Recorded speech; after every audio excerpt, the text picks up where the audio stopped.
Hey there. So today we have another Darwin's Rants, and this is gonna be another kosher-ish one. Yeah, kosher one.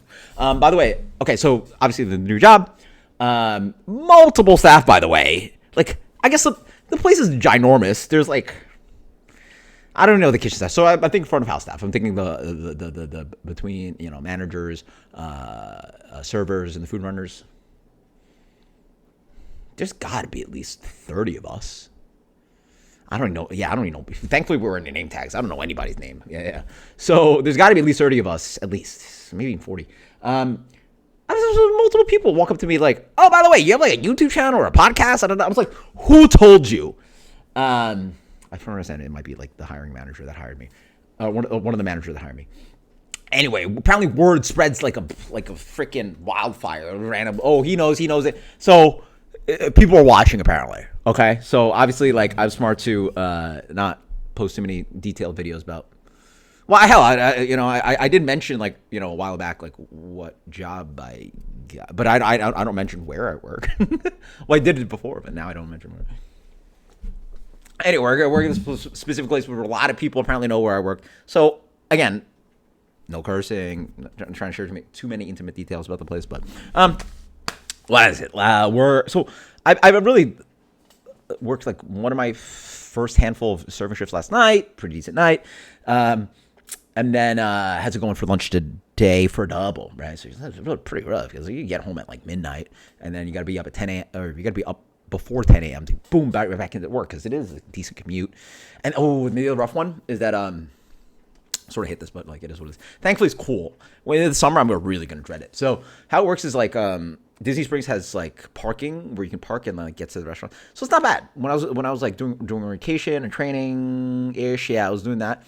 The parking lot, it's like boom parking lot, escalator. Not too bad. Like 0.2 miles to the restaurant. Cool. Well, now your staff, your cast member, what they call it. Anyway, you work there. You can't be parking in the public parking. You have to park in the other lot.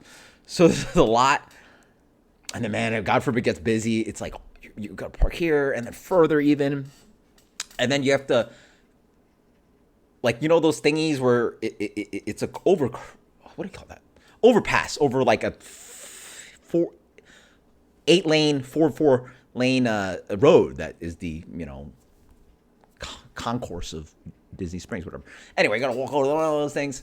It's a solid. It's at least and I walk fast, so I'd say for most people it's like a 15-minute walk. So it's a 15-minute walk. It's like half mile. I don't know, man. It's a solid walk.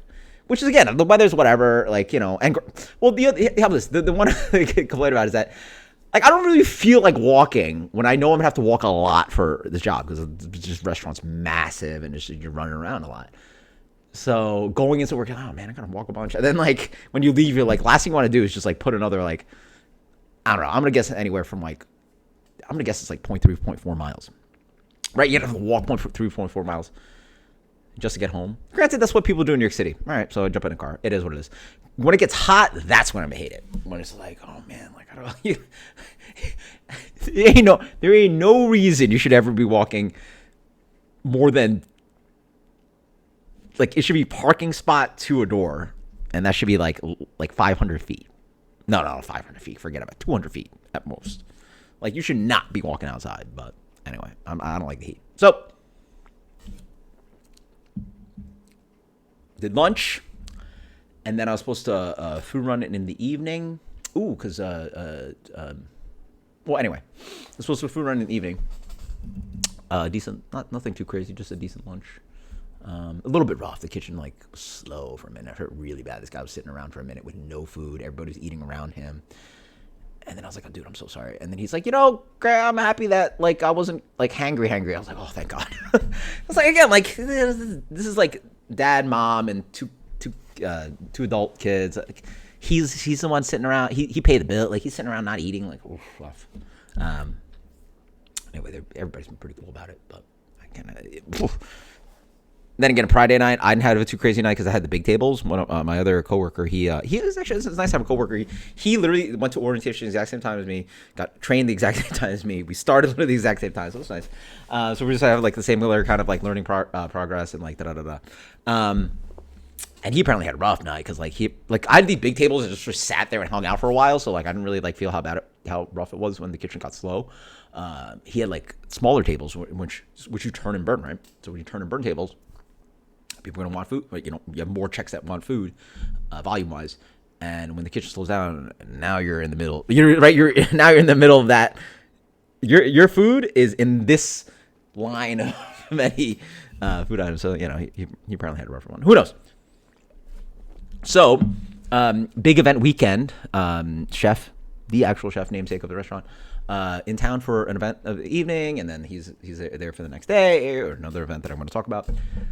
So apparently it was all full hands in. Everybody's doing open and close, doubles, all these like everybody's doubles, and you got more staff coming in. So I was talking about 30, 40 staff. Everybody was in the building, right?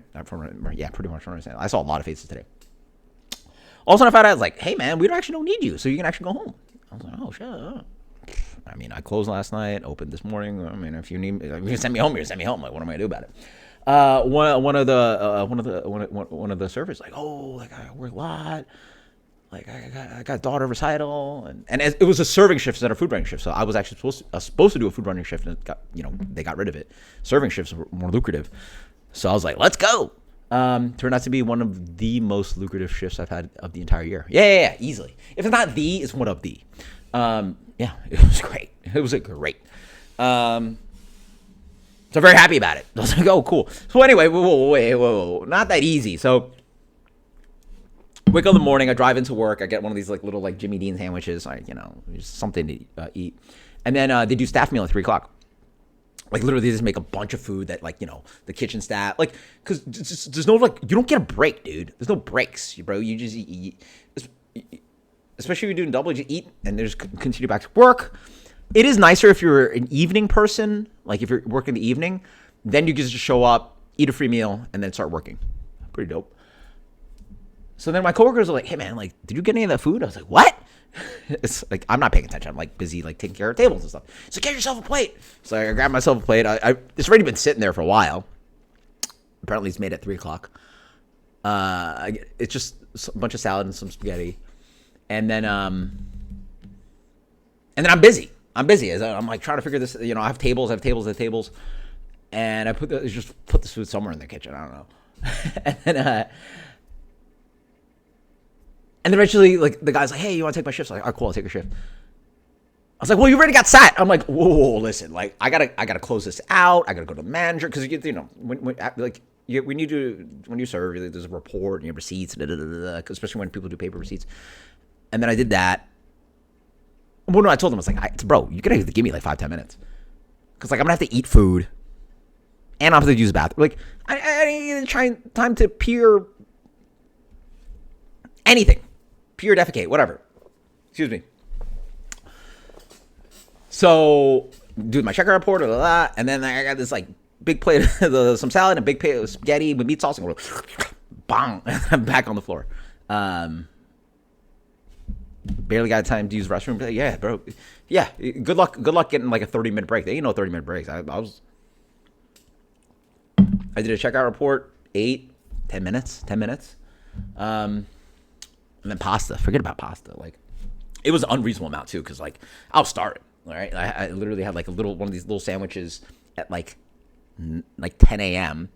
and now it's 5 o'clock, and I won't be eating my next meal till I don't get home till midnight. So I'm gonna be eating, especially just get through the day. And oh yeah, I don't know how you guys treat pasta, but it's not like a chicken parm with spaghetti. If you just give me pasta and sauce, especially I generally do meat sauce, but if you just give me pasta and tomato sauce or pasta with tomato sauce and meat, serving, whatever the box says, I'm at minimum having 2. Normally I would have 2.5, and I'm feeling frisky and hungry. I'm having 3 portions. That's half a box of pasta. A box of pasta, the serving size is 8. 8? What are you gonna do with 8? 8? No. which is a great way to gain weight, by the way. So like back when I was a kid, I used to be chubby. Well, not that I'm chubby again, but pasta, terrible for you. Pasta and bread, forget about it. Oh, if you give me pasta and bread, I could eat so much of it, and it's terrible for you. The way I used to, if you guys, actually, yeah, early in the chat, I used to be actually in pretty good shape. I don't care what fats you eat, it's chicken, vegetables. Don't go too crazy on the meats, but it's the one. The rice is fine if you don't go too crazy. It's the ones that really kill you are it's bread and pasta. Like if you just slim down on bread and pasta, bro, you're gonna like. And then beer. I'm not drinking beer right now, but beer is one of the worst things you can have because So beer, bread, pasta. Like just ignore those and you'll be healthier. But then again, you're watching crappier channels. So good luck on that. Beautifully lucrative evening. Tomorrow morning or tomorrow day, they're having actually a event called like 12 beers of Christmas or something. And I even offered to work it to one of the managers, but then the person that does the schedule didn't schedule me on. So then I was like, hey, should I work? Like, should I try to pick up the shift? But then it would be, I'm already scheduled for the evening. So I have to be close, open to close, open to close. So I was like, I'm not going to go too crazy. Like, I literally have somebody that, like, offered the shift to me. And then even then, like, from where I stand, like, it wouldn't even be, like, involved. Like, I'd be serving beers or something. But again, like, it comes down to that Liam Neeson scene in, like, Taken. It's like, by the way, he's supposed to be, like, former U.S. military service, right? But he still has some of that, like, Irish or whatever it is he's got to know. He's like, the quote goes like, I'm a man of particular skills. And you hear it's a little bit Irish. I don't know. Maybe I do. Maybe I'm just exaggerating. I'm a man of particular skills, and I will use them. Let her go, and I'll. I'm not exaggerating. Let her go, and I won't do anything. But right? Like whatever. He's on the phone, and then like the person doesn't reply, right? I'm a man. I'm a man of particular skills. I'm a man of very, very, very, very particular skills. I don't know if you guys have any particular skills. Maybe you're really good on a pogo stick. But if you're running an event that has a food and beer pairing, I'm your guy. Like, granted, like, what are you going to hire Garrett Oliver to come into your event or something? But, so from what I'm saying, it's like an event where there's like 12 breweries coming in, and then like we're making dishes and coming in, and people working and serve. Blah, blah, blah. I would not even be involved in the curation. Who am I? I literally just started working. Like I've literally worked there for like a week, like officially, like not time wise, but shifts wise. I've worked there for like literally a week. When I'm gonna walk around, it's like, no disrespect, but you do know who I am. I know beer. Like I'm like Bobby bottle service kind of guy. That's not me. The event's already done. Now, if you go next year, and if I'm still working this job, and you go next year and try to run this event, and don't involve me like curating, doing food pairings, doing writing descriptors, bro. Now we're talking about there's no disrespect. It's real disrespect. Because again, at this point in my career, very confident about my abilities. Sure, have a brewer come in. I'd love to geek out with them, but there's very few people that can spiel about beer, food pairing, descriptors, like, literally, like, bro, put on my fucking, advanced cicerone pin and just like spiel, bro. That's again. I'm a man. 364 days of a year. I don't care. Find somebody else that can do better things than me, sure. But this one day, bro, ain't nobody. And if you find somebody better, I would love to hang out because I would love to support that person that is that good. Because there's definitely people, forget about it. There's other advanced testosterones, there's other master testosterones, there's other people that curate really well. But a food and beer pairing event, good luck. I don't know who you found, but I'd like to know them if they exist, right? Well, they obviously exist, but you know what I mean, right? But yeah, I'm not gonna walk around. No, I gotta work this event. I just started working here, but I need to do this. No. I'm gonna take tomorrow morning off, and then I'm gonna work tomorrow night. It is what it is. So yeah, it's actually really funny because like one of the bartenders was like, oh, sucks you didn't work in. And I was like, yeah, whatever. And he did mention it's like, well, you wouldn't be doing anything. Like the whole event is really curated and made already. the breweries and I guess the brewers, the reps, or whoever's showing up is pouring the beer, and then people just, I don't know, like let's say I quote unquote worked it. What would I be doing? Just like putting plates down, putting beers down, going, hey, I don't know. Anyway, it'd be fun to work that kind of event. Like, these are kind of dream events that I've always wanted to like run or do. Well, I used to do that. Yeah, there's points in my career where I have done this kind of stuff. So, anyway, really busy night / day. Very happy about it. Oh, congratulations. Katie also got like a part-time. She got a job, but it's like really not well, very happy she got a job, but it's like not like the thing that like, long-term that we sort of need. But finally like trying to catch up. And I did have to bust into like the emergency fund's already gone. Yeah, my savings are just destroyed already. My credit card's due in like a week, and that's got to get paid off somehow. And guess what? I get dumped into past the emergency fund into like my long-term investments, which is not even that much money, but like planning not to touch that. But hey, you gotta pay the bill sometimes. So yeah, so I think that's good news. Yeah, this is all good news. Okay, this is all good news. Anyway, good night. Appreciate you guys, and I'm sure some of these people that are like, I don't know, are people that I work with now watching this nonsense? Until next time, cheers. Thank you for wasting your time on it. Thank you.